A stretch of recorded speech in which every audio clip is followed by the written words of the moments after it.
Hello and welcome to this edition of Central Intelligence. I'm Macy Jungman. And I'm Paige Horton.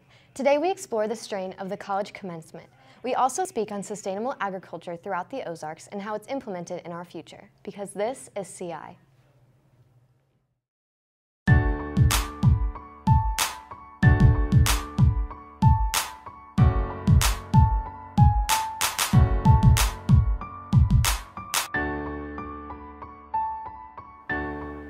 The Daughters of the American Revolution is a nonprofit that focuses on American history and its notable events. Charlotte and Darla Bauer are here to introduce Springfield's local DAR chapter, who recently invited a World War II veteran to share his heroic story.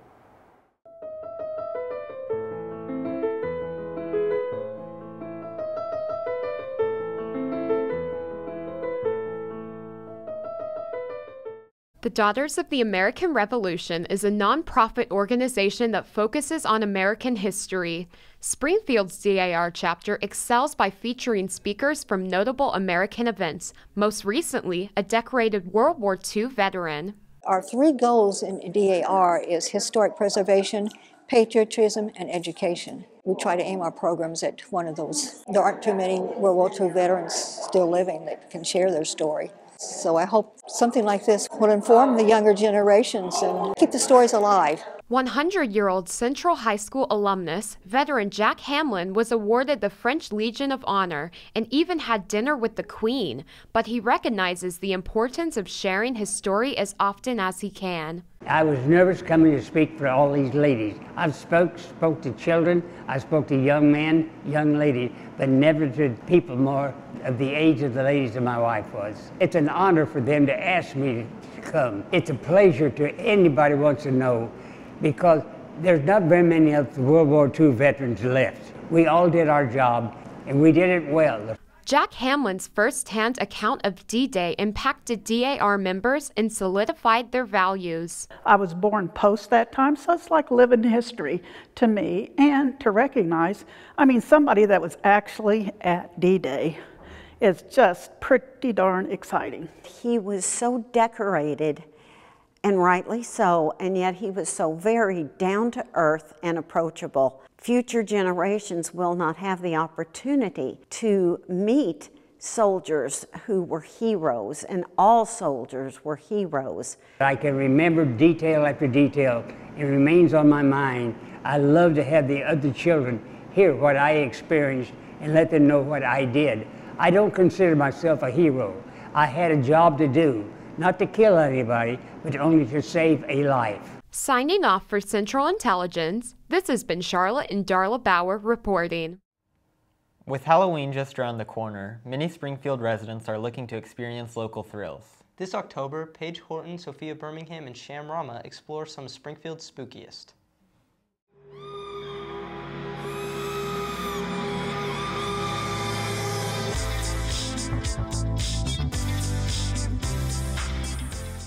Springfield, Missouri is home to many historic sites, several of which thrive on their spooky stories.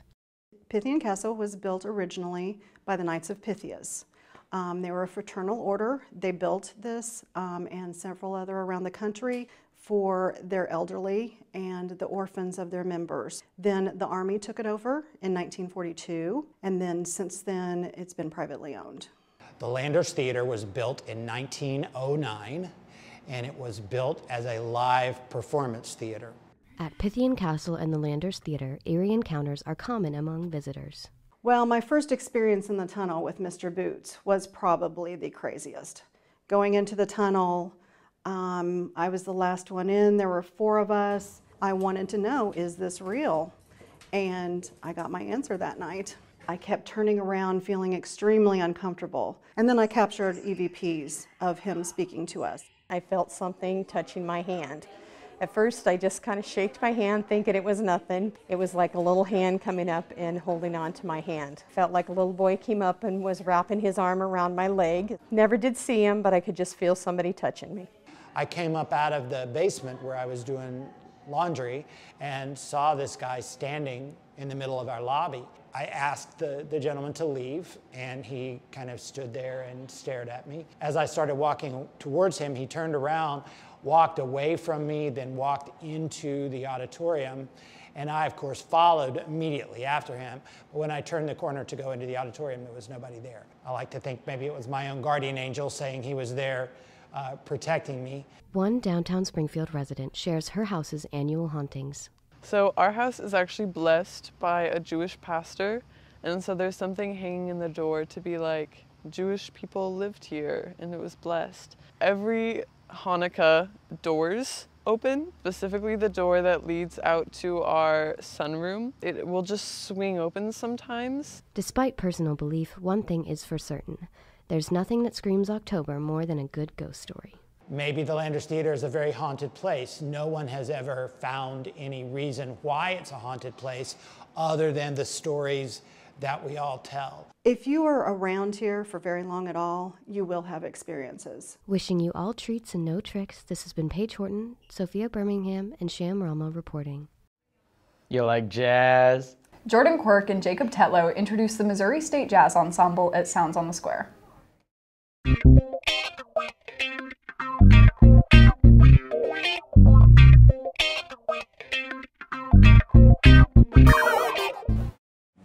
What you're snapping to right now is the Missouri State Jazz Ensemble performing for Sounds on the Square. So tonight I'm working as the audio technician. I work for a company that services events and entertainment venues around the region. The Downtown Springfield Association is one of our clients, and so whenever they have events here on the square, they call us to provide an audio technician to come out and set up microphones and the speaker system and basically facilitate the show. The spirit of it is just jamming with people, just playing music together and expressing yourself through that. It's a good opportunity for us to put stuff out there that we work on and get a chance to show people what we do.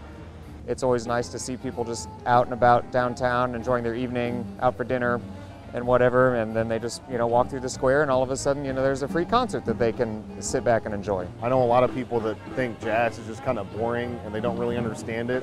But I feel like if we just expose it enough, people are going to really enjoy it. Live music is very much needed because it brings people together.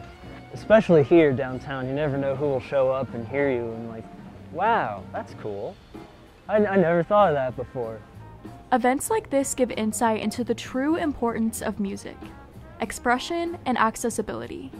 It really is an important thing to have music in our culture and express ourselves through music and have an opportunity to enjoy the organization of sound and for musicians to express themselves through that. I mean, there's just a lot of importance. Giving people free and fair access to entertainment and art is very important to a healthy society. But music is just such a foundational part of the human experience. Like, even if you don't play music or know anything about music, you know music. Sounds on the Square will continue on select Fridays and Saturdays through the month of October from 7 to 9:30. Snapping away for Central Intelligence, this has been Jordan Quirk and Jacob Tetlow reporting. Every year, high school seniors face the daunting task of applying to college. Elizabeth Swords and Grace Tiao explore the recent rise in competition that comes with online comparison.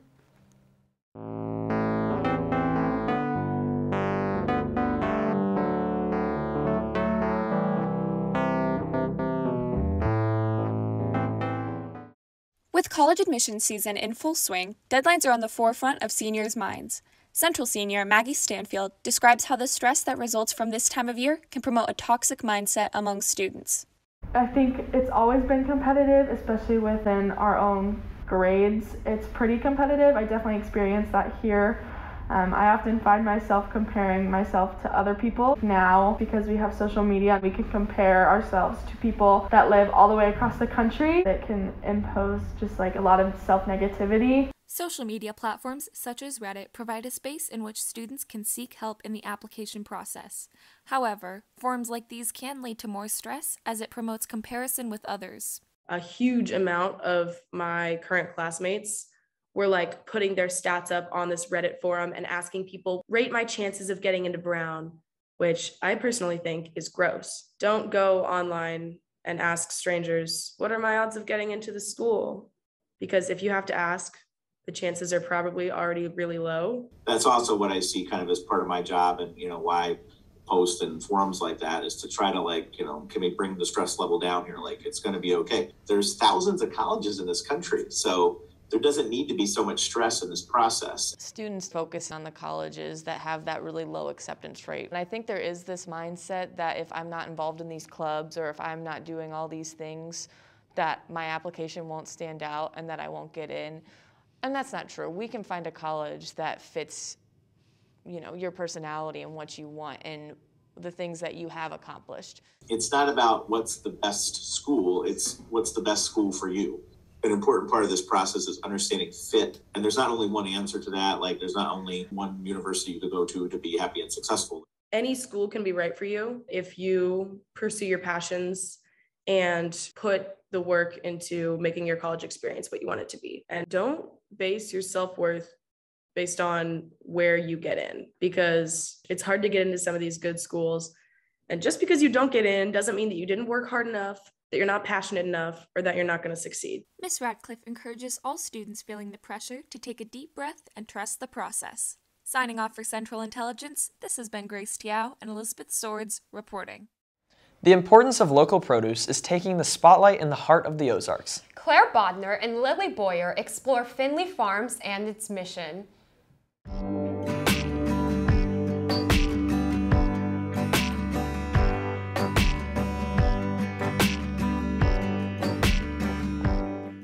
Historic Finley Farms of Ozark is being revitalized by Johnny Morris and his family, putting a new twist on local agriculture. Finley Farms is a collection of restaurants. We have a coffee shop, a farm that we turned from a street into a blooming 1 acre of fresh produce. Before there was a town of Ozark, there was actually a mill here in this location. Since about 1833, there's been a mill here, and it was kind of the hub of the community. On the rest of the property, we really turned to the community and wanted to hear their input of what they wanted to see here in the heart of Ozark. The farm on Finley Farms is intended to celebrate agricultural traditions of the Ozarks. We're growing a variety of produce, culinary herbs, diversified fruits and vegetables, and specialty cut flowers. And most of the produce grown on the farm is featured at our restaurants in the mill and at the workshop. Sort of gives a whole new spin on farm to table, because we don't just know it's coming from a farm, you can see exactly what it's coming from.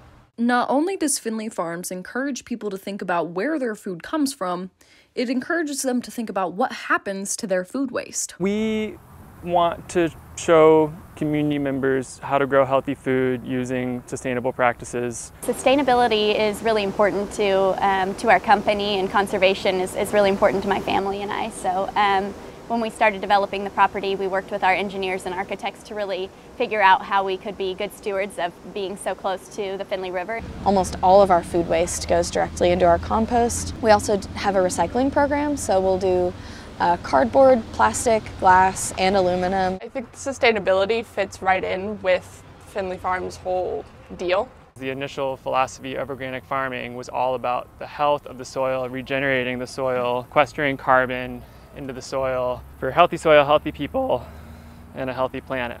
I think that Finley Farms really just celebrates what we love about the Ozarks, and we really hope to make people proud of where they're from. To learn more or experience the farm for yourself, visit finleyfarmsmo.com. Signing off for Central Intelligence, this has been Claire Bodner and Lily Boyer reporting.